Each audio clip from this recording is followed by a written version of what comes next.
Truth. Does anyone have anything they'd like to confess? At AM 1400 KVFD. Yeah, I'm the Doctor of Truth, and I'm moving my microphone around so you can see the man of the hour over here. That's Austin Hill. We're on StreamYard. Just go to my Facebook page or AM 1400 KVFD Facebook page or the Alpha Media page, and you will see and hear what happens in the studio. I am broadcasting live from the Blue Ribbon Pelham Waters studio at Blue Ribbon Pelham Waters is at 612 South 32nd Street, and you can reach Blue Ribbon Pelham Waters by calling 515-6481. With me, of course, is Pastor Austin Hill, and I want to welcome you again, Pastor. Thanks. I know you want to talk peace and love and all that stuff, but I don't think the world is listening. Well, I guess that's good job security for me. Good. I don't know. Your denomination is kind of a left to center group. They're mainly business people who believe that the free market is a gift from God, and that they should stay away from social justice issues because it's just uncool. It's what the Catholics or Baptists believe or something. But people don't seem to be listening to that. As a matter of fact, the culture seems to be going, in my opinion, still down the drain. And I would cite as one of the reasons that we don't have the kind of peace and charity and love that the Presbyterian Church stands for is because we do not have religious leaders willing to take a stand, or people just don't care that much to hear it anymore. But it must be said, I mean, Nick Cannon has had, 3 children with 3 different women? I don't know who Nick Cannon is. He's a comedian. Oh, okay. But anyway, he has 7 children, but he's had 3 in the last 6 months with different women. Oh, wow. Wow. Well, I think certainly the church has less culture in previous generations in some ways. Well, we've talked about this Yeah. about 100 times. Yeah, exactly. So I wasn't going to go too far down that route, but I think also we all societally, collectively, are far more anxious. We are far more quick to condemn other people. I think there's also just an increased distrust in institutions of any kind, and I think churches, in a lot of ways, their voice just isn't as is relevant. But I think the temptation is that we can lose hope. I was just this last Sunday, we were looking at Philippians chapter 4, and I believe even just this last week at Bible at Breakfast, I think you were there as we were talking about it. I just want to read a couple verses here from this passage. So this is Philippians chapter 4, starting in verse 4. Rejoice in the Lord always. I will say it again, rejoice. Let your gentleness be evident to all. The Lord is near. Do not be anxious about anything, but in every situation, by prayer and petition with thanksgiving, present your requests to God. And the peace of God, which transcends all understanding, will guard your hearts and your minds in Christ Jesus. Finally, brothers and sisters, whatever is true, whatever is noble, whatever is right, whatever is pure, whatever is lovely, whatever is admirable, if anything is excellent or praiseworthy, think about such things. But how often does the pure, noble, praiseworthy make the news? You know, we like the inflammatory stuff, the things that get us angry. That's what makes the news. Human beings are an aggressive species. Yeah. I mean, I was watching Eyes on the Prize, the great PBS. I don't think it started out to be PBS series, but I bought a copy of it years ago. Eyes on the Prize is a history of the early civil rights movement. And I'll tell you, white liberals have taken way too much credit for transforming the country. It was mainly African-American people led by their church leaders, and not Martin Luther King is the most famous of that group. Yeah. But there were people that were beaten and killed all over the South. Every now and then there'd be a black body found down by the river or in the woods or something. Yeah. You know, not much newspaper got out on that, but that's the way of the world at the time. And by the way, nobody was ever prosecuted. Yeah, things just like that kind of happen, and people just kind of expected that's the way the world. That's the way the world was. But these were Christian men. Yeah. pretty incredible that we were okay with those sorts of things. Well, seemed to be an unusual disconnect between what we think we are and what we really are. Yeah, I think we all are more prone to sin, I guess you would say, than we often would like to admit, right?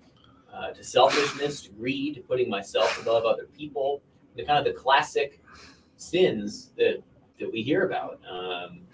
And I mean, if you think about it, it starts in childhood. When we're born, we scream until we get our way. Now, for some of us, maybe that's never changed, even when we grow up. Yeah. Well, the times have changed. That wouldn't happen anymore in the South. I read online a couple of online editions of the Atlanta Journal-Constitution, and they're a very liberal paper. Most print media are very liberal people. Even the Dallas Morning News gets a little liberal every now and then. You know, and Boston's supposed to be this Irish Catholic city, but you would never know it by reading the Boston Globe, which is the biggest newspaper in the country. That's why it's so important we have talk radio to push back on the nonsense of these guys who hide behind computers and never go anywhere and just talk a lot of nonsense. Try to at least have a counter narrative. But yeah, I mean, I think what speaks to me about this passage is it seems like in recent years, both sides of the aisle, politically speaking, morally, however you want to describe both sides of the aisle, feel like their side is being persecuted, my colleagues or like they are under attack. Voter fraud is especially prevalent on Lord's Day. So I think what's interesting is that people on the right feel like, you know, with COVID and whatnot, that churches are being persecuted and being singled out. We can't gather in person, and we're losing our voice and culture. And I think there's some truth to that to some degree. And then people on the left will also point out how people are not being represented, and there's voter suppression and all these other kinds of things. And I think there's some element of truth there. But what's interesting then is that both sides feel like they are the ones being victimized and oppressed. Somehow all of us feel like we are losing ground. I saw something interesting, and I've always said this on the air because, well, it's the truth, of course, but and many people know this old segregationist. I mean, Eyes on the Prize was finished, I think, in 1991.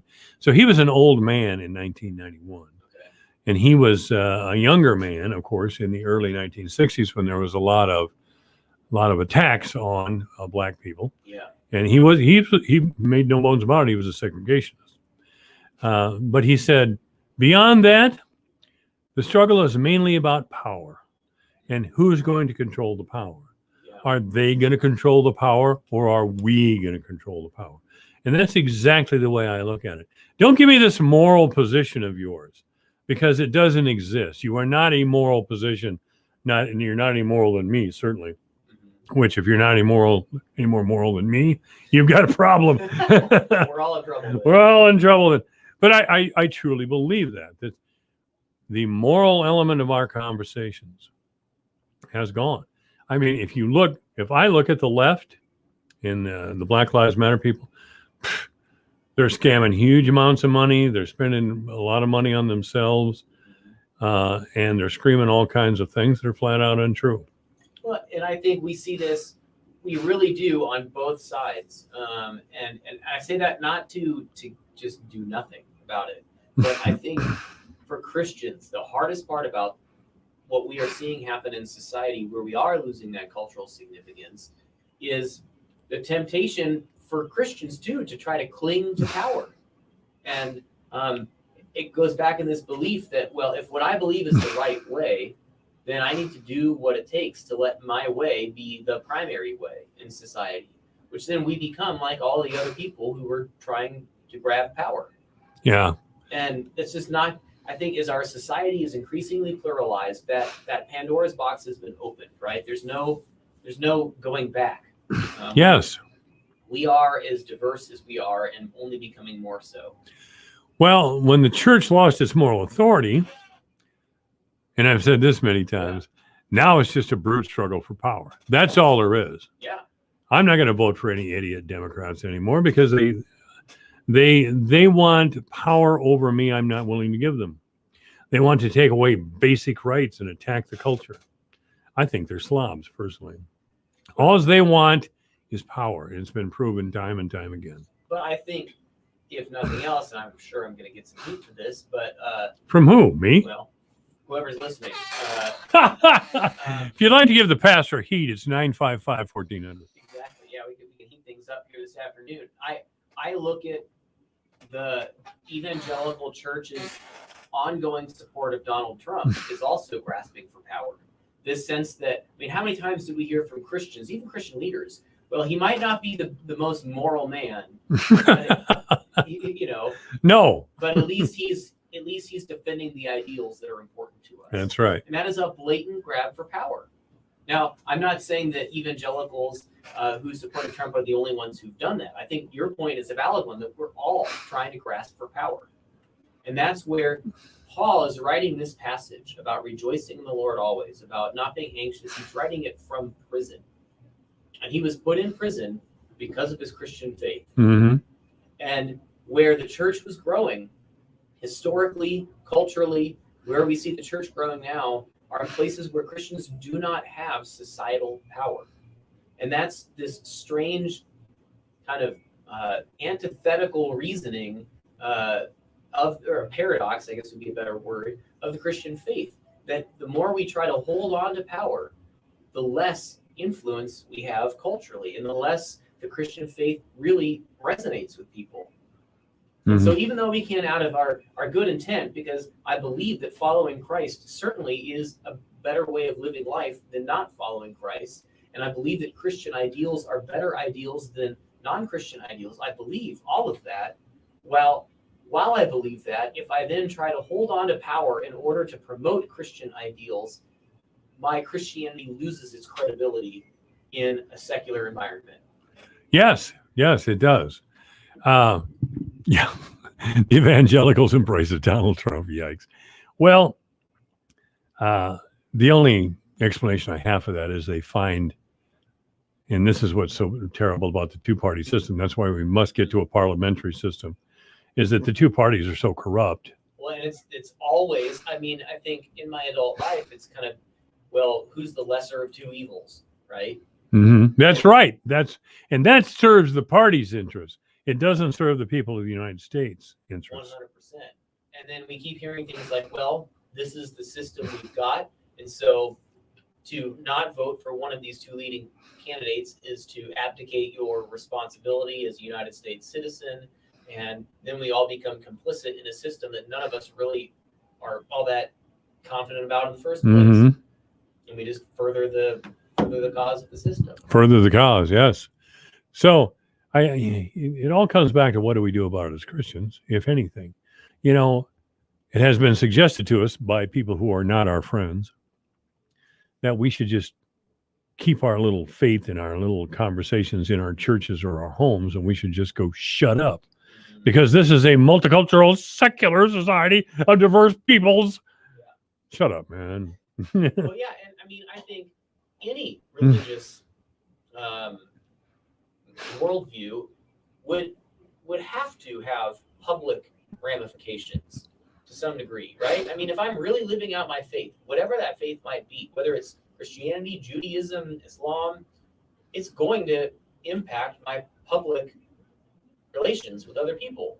If I'm really living out that faith, I mean, think if I'm a faithful Muslim, that's going to involve praying 5 times a day. Sure. And so that's going to involve praying at the workplace, and that's going to have public ramifications. If I have to pray it 5 times in the day, if I'm working in some way, shape, or form, my work is going to be impacted by that need to pray faithfully 5 times a day. And so I think we all have to find some way to acknowledge that our faith does have a public component. I mean, how could it not? And we hear politicians say, well, I'm not going to let my Christian faith influence my political decisions. I say baloney. Of course it's going to. I mean, how can it not? But we have this, we hear this temptation, or we hear this message that it needs to be a private kind of faith. Mm-hmm. But at that point, that relegates all of faith as secondary to our political allegiance. And as Christians, Jesus is Lord. not the U.S. Constitution, not our U.S. citizenship or anything else. Jesus is Lord first and foremost. So it should have a public component. Yes, it should. I'm intrigued that the Catholic Church is finally talking about denying Catholics, political people who are Catholics like Biden, communion if they continue to support abortion. Now, Biden didn't always support abortion.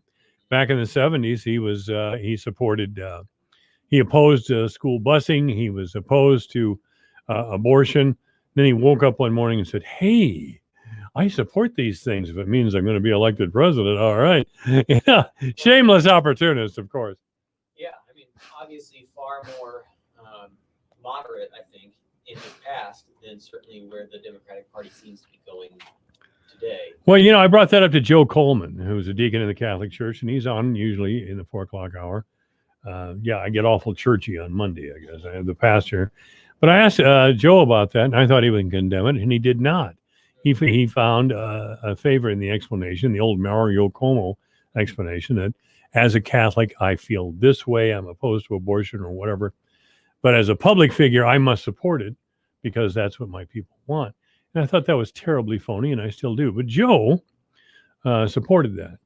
So I don't know what the Catholic Church is going to do. This is a big step they're taking because they're going to step on Biden's face, which needs to be stepped on as far as I'm concerned. Well, and it's a hard thing because I have heard Democrats say things like, I don't want abortions to happen.